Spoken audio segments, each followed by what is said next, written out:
Cameron. Hello, and thank you for joining us for another segment of Cameron with Authors Inside.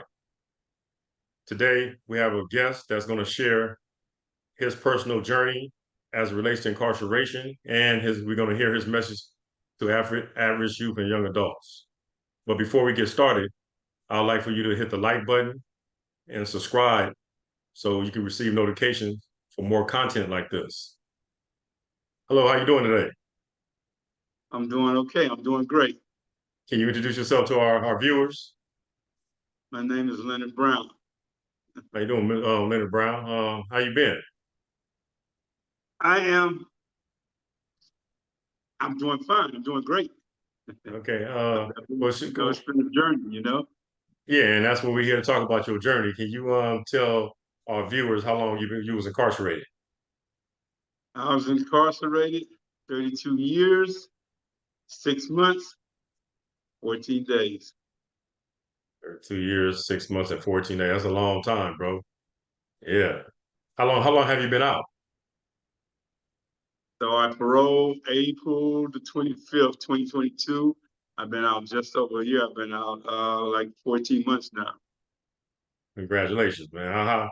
How things been for you out here in society? I mean, they have been great, but that great came with challenges. They came with some challenges, along the way, especially dealing with parole, you know. Yeah. What's been your challenges as it relates to parole?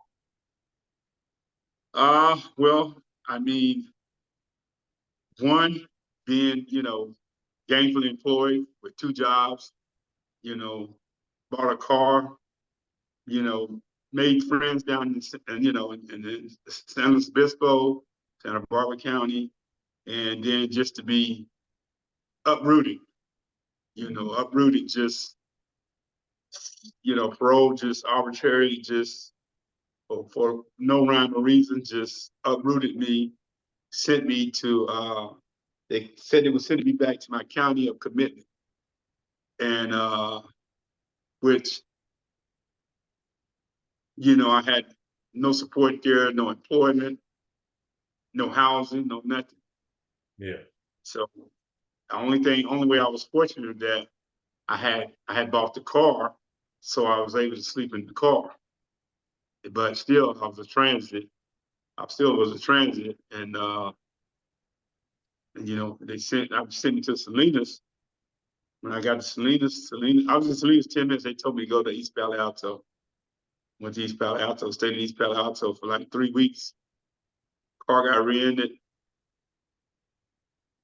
Parole agent called me the very next day, told me the same day, told me that he wouldn't accept the transfer. They were sending me back to Monterey County, to Salinas. So I was like, I'm not going nowhere. I just got in a car accident and I have no means to get there.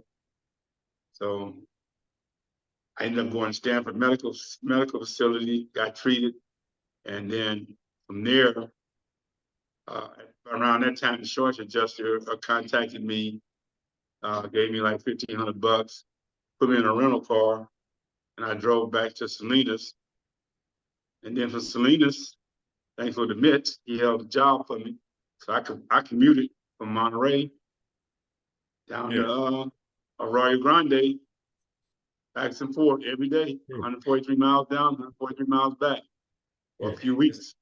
yeah. It sounds like you had a tough time as being on parole with the jumping around back and forth. And but can Yeah.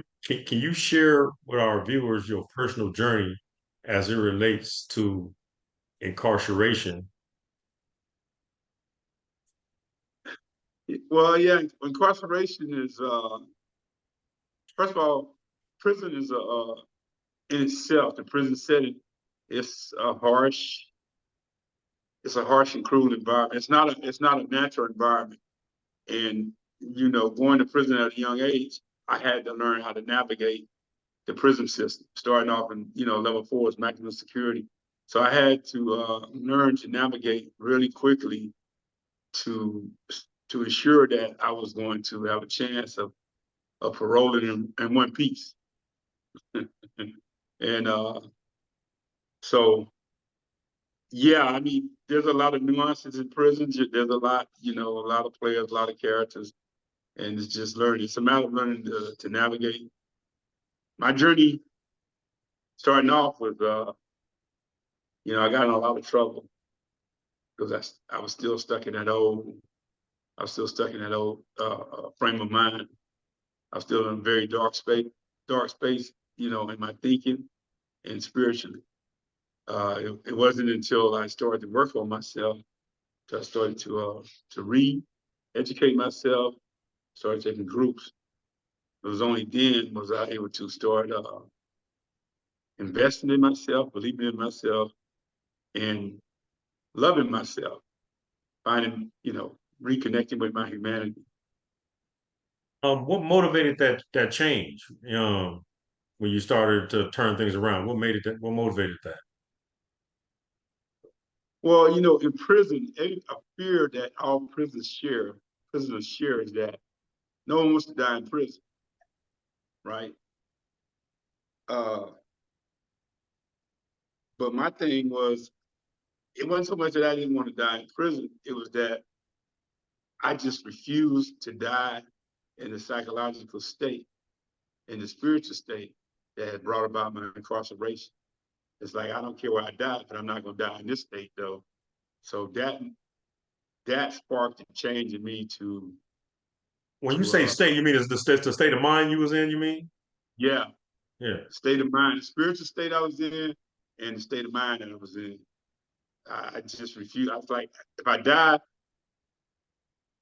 I don't have a problem with that, but I just refused to die in that state of mind and that dark spiritual state that I was in.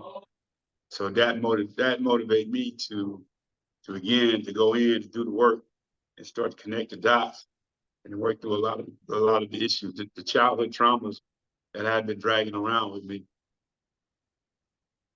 And how has those experiences shaped your perspective on average youth? Oh, especially today's youth. Today's youth is not the youth when when I grew up. Today's Mm. youth, they have different challenges. They're growing up with technology. They're growing up with a lot of them with single parents home, and then they have so many. They're growing up with this culture of this culture that became in America of like rewarding people for bad behavior. I think a lot of that came from reality shows too, though. But rewarding people for bad behavior, you can do something stupid and then get your 15 minutes of fame, and then So, but today's youth, it might shape my view. I mean, a lot of them are smart though. A lot of them are very smart, very talented. They just misusing their talents for the wrong things though. But I think I think us as being returned citizens, I think it's our responsibility in the ways we can, to try to be there for the ones that want to, looking for a better way, to be a mentor to them, you know, uh, because a lot of us was fathers, and so some of those kids are our kids, or even in some cases our grandkids, So it's like a generation, especially that crack era. Kids came up out of that crack era with some of them had two parents in prison, impacted by the system. And then, so this is what they know, this is what they see, and it just unconsciously, whether they know it or not, they just sometimes fall right along into the same cycle. Okay. Yeah. Thank you. I was wondering, how did your time in prison impact your outlook on life? My time in prison had a huge impact on my outlook of life right now. I see I still now, especially when I first got out, but I just see the world through a different lens. I see the world almost through the lens of a child. It's like everything's all new to me because I was gone for so long, and then stepping back Yeah. out here, technology and everything's so fast paced. So, but my outlook on life is, it's like, for instance, when I was in transit and parole uprooted me, I wasn't upset or anything. I wasn't happy, but at the same time, I wasn't bitter, and I wasn't holding a grudge. It was just like, okay, they threw this at me, uh, but the whole thing is I just got to keep the line moving. I got to keep pushing forward, you know. Yeah. Keep the line Hey, moving, you know. yeah, yeah. Hey, 32 years is a very awful long time, man. And I just want to know, man, how did you survive it? How did you get through it? I got through it by, like I said, by adapting, perseverance. So a lot of I think I would just say the first maybe 20 years wasn't, it wasn't until like about maybe 24, honestly, 24 years into my 6 year prison sentence that I really started to take my healing, my road to recovery seriously. I really started to invest in myself. You know, I had walked off 24 years before I really just start down and say, hey, whoa, you know. And so, but persevere, just just learning. I just learned to. I stayed out the way when I was in prison. That's really how I got through. I stayed out the way, and I transferred. That was a big. That I transferred like as long as I stayed at any prison was Valley State. But all the other prisons, I didn't stay at until about no more than 2.5, maybe 3 years. And I transferred. That broke up my time. And Mm, so that helped me a lot too, though, by transferring. yeah. Okay. In your opinion, what kind of support system or resources are essential to at-risk youth to help them not let them know the real about prison? That we don't want them to come to prison. We're trying to let them know prison is not cool. You could die in there, and there's some real ugly things happening there. What type of essential resources and support, in your opinion, that will help them not live a life of crime or gang banging or whatnot? I think that teaching young kids at a young age, even, it's teaching them emotional intelligence, Mm, teaching them first, explaining to them that what emotions are, that emotions are there. Everyone has emotions, but they're there just to give us information. That's it. If someone does you a wrong, it's an injustice. There's emotion that you experience. But emotions are there to give us information. But we have the ability, the capacity in ourselves to respond to those emotions without resorting to violence or without lashing out. So that's I think that's step one. That's essential. Teaching young adults, teaching kids emotional intelligence, and then second, I think resources would be to get the kids, get them involved, get the youth involved into like outdoor activities or team stuff, whether it be uh, selling the catamaran, which takes a crew of people to sell the catamaran. That's one of those racing sailboats. oh, And okay. this build, this builds because everyone has to trust for everyone.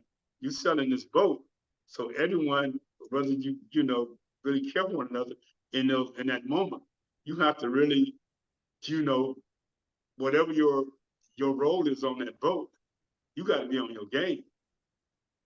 And so, but it builds a character, it builds confidence, and it builds that team, it builds that sense of community. That Yeah, it takes community to really just to build things. It takes everyone has a role. So I think things like that, uh, uh, activities like that, and then it could yeah, be other building a house or whatever the case may be. those are skills those are also skills that they can take Mhm. later on into the workforce with them, you know. And then I found out because I was a mentor over at Valley State, and one thing I learned dealing with the youth was that we would do the group, we would do our groups, freedom to choose group, and the youth had a problem with authority. So what I did was I'd be like, okay, so this week you're going to be the group lead. You'll be the group lead. Here's the skill sheet. Take them home with you. Come back. You're going to lead the group. What I found out in that is that none of them wanted to look like they was a fool or anything, or get up there and be bumbling. So they would come back and they would impress me. They'd be like, okay, they did their homework because you the group lead. Everyone's relying on you. Everyone. So that really built confidence and it included them to where they didn't feel like, oh, we just the adults and we telling them what to do. So Yeah, no, I said, okay, no, you next week you lead the group. yeah, yeah. So I like things that. like that, Yeah. yeah, things like that. I, I know that I've seen them work. I've seen them work. Mhm. Yeah, I Yeah, like that. The emotional intelligence, team building, and things like that. Activities. It doesn't have to be sports. It could be just like you say, yeah, selling boat when everybody dependent and relying on one another, and it teach them yeah, character, and it is a character builder. And yeah. yeah, I like that. Is there any in particular programs or initiatives that you think will be impactful towards for as relates to rehabilitation for average youth and young adults? Yeah, I mean, I think, well, one, I think, the resources and the money that is that's being spent on other things. Some of that money could be directed towards, programs for youth, programs for youth to, you know, in fact, right up here, Alameda County is going, they're, they have a program, they just a pilot program they're starting to, it's, rather than incarcerating people, they're looking for alternative ways of, instead of just throwing them in prison, they're looking for, okay, what can we do to hold the person accountable, but at the same time, teach them some life skills. So I sat down with them and I gave them my input. And I mean, first of all, I think it's commendable that they're at least, uh, trying to do a program like this. And, I told them, I was straight up. I said, look, it depends on what the person did. I would sentence the person. I would sentence them to prison, but at the same time, I would suspend the sentence. And then I would be like, look, you know, here, I tell them to do a book report. I give them 3 books, 2 at the minimum. You do a book report and attend victim offenders awareness group and do some type of be involved in some type of community uh, project where they're actually working, whether it be building something, whatever the case may be. Uh, you know, turning a concrete space into like it's like inside garden, how they go around and they take rainwater and they reuse it to grow vegetables and stuff like this. Projects like that. On that, so based on your performance on that, we got this thing dingling over your head. Then Yeah, this goes away, and you go on about your life. yeah. You know, Um, yeah. I'm gonna rewind something. I'm gonna take you back. As far as your incarceration, how many different prisons were you at? Have you been to? Can you share with our uh, viewers? 14, 14 different prisons in 32 years. yeah, 14. Wow. Two of them I actually was at twice. Yeah, I was at Okay. Corcoran twice, and I started off in San Quentin, and I paroled from San Quentin. Man. So Yeah, yeah, it's been quite. I'm sure it's been quite a journey. yeah, it was a journey. Yeah, I mean, and sometimes when I look back, it's been up 32 years or even longer. And then sometimes it's like I look back and it's like, okay, I was away, but I don't know where the time went. I don't know what happened. It's, you know what I mean? It's like it's like what happened, you know? It's like I arrived at I arrived. It's like I arrived at this place like I was in exile mentally and spiritually, and then Yeah. now I just arrived at this place where I got a second chance at life, and I'm really experiencing life now. Yes. And in that 32 years, did any family members pass or? Yeah, my mom's passed away. A lot of friends that I grew up with in school, junior high, high school, a lot of them passed away. I had a couple other family members passed away, and yeah, I had a very dear cousin pass away, and yeah, Yeah. it's like And I, life doesn't stop. yeah. And I'm sorry for all your losses. And how did you deal with those losses while you were incarcerated? I think honestly, everyone that passed away, the only person that passed away that kind of like impacted me. I mean, my mom's passed away. That did, but it was we never had a bond. You know, I mean, I'm sorry that she passed away, but we never had a mother-son bond. My cousin Gail, who was like a little sister to me, when I learned that she passed away, that had an impact on me because she was so full of life.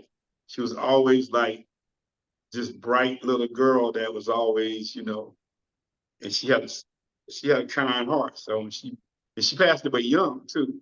She was just 30, 31 years old. So that just had that her death had an impact on me though. Yeah, yeah, You know. yeah. Hey, Leonard, man, I want to thank you for joining us today on Cameroon, and really appreciate you being here, man. And just want to say thank you, man. And I'm Oh, happy yeah. that you're out. I'm happy that you're out and you enjoying life now, man.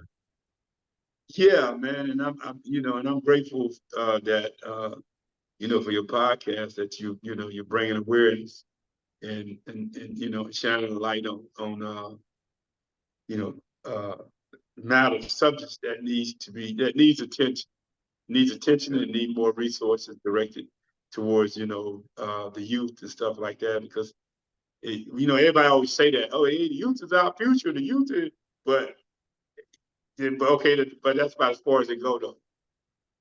Yeah, yeah, It's yeah, just lip, yeah. lip service. You know what I mean?